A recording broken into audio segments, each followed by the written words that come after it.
இன்றைக்கி எப்பவும் போல் வாழைக்காய் வறுவல் இல்லாமல் ஒரு டிஃப்ரெண்ட்டாக ஒரு பவுடர் ரெடி பண்ணி செய்யலாம் வாங்க. அதுக்கு ஒரு கடாய் வச்சு 1 ஸ்பூன் சோம்பு, 1/2 ஸ்பூன் சீரகம் சேர்த்திட்டு 1/2 ஸ்பூன் மிளகு சேர்த்தி 4 காஞ்ச மிளகாய் காரத்துக்கு சேர்த்து நல்லா வறுத்துக்கலாம்.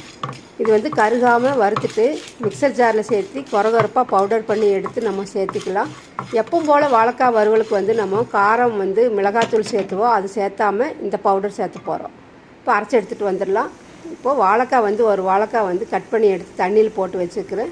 இதை நம்ம கொதிக்கிற தண்ணியில் எடுத்து போட்டு கொஞ்சமாக ஒரு பிஞ்சு உப்பும் மஞ்சத்தூள் போட்டுட்டு இந்த வாழைக்காயும் சேர்த்து 2 நிமிஷம் அப்படியே விட்டுட்டு வடிகட்டி எடுத்து வச்சு எப்பவும் போல் தாளிச்சிட்டு நம்ம இந்த பவுடர் போட்டு செஞ்சு பாருங்கள். அவ்வளோ நல்லா சூப்பர்பாக இருக்கும். நல்லா வாசனையாகவும் இருக்கும். பெருங்காயத்தூள் ஒரு பிஞ்சு சேர்த்திட்டோம்னா ஃபைனலாக டேஸ்டியான வாழைக்காய் வறுவல் ரெடி ஆயிரும். நீங்களும் இதே மாதிரி ட்ரை பண்ணி பாருங்கள். தேங்க்யூ.